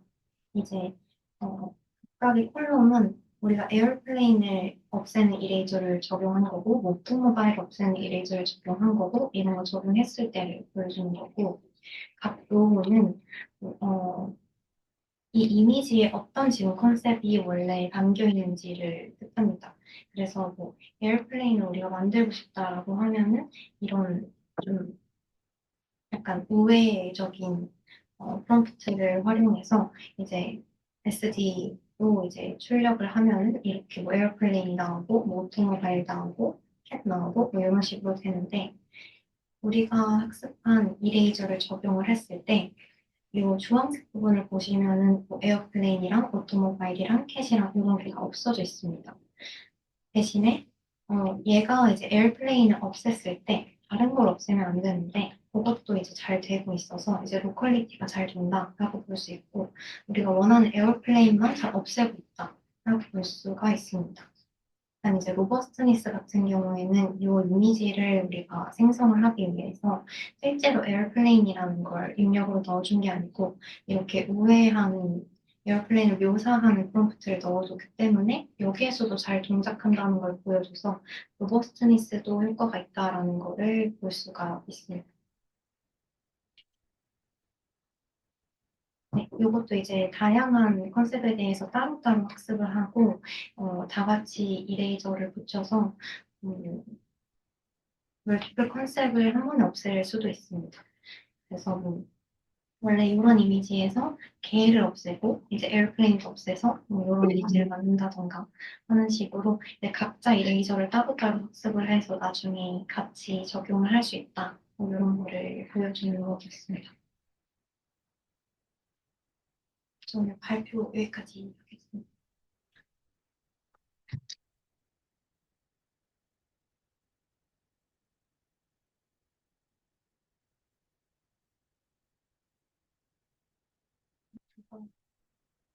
이거 좀 깔끔합니다.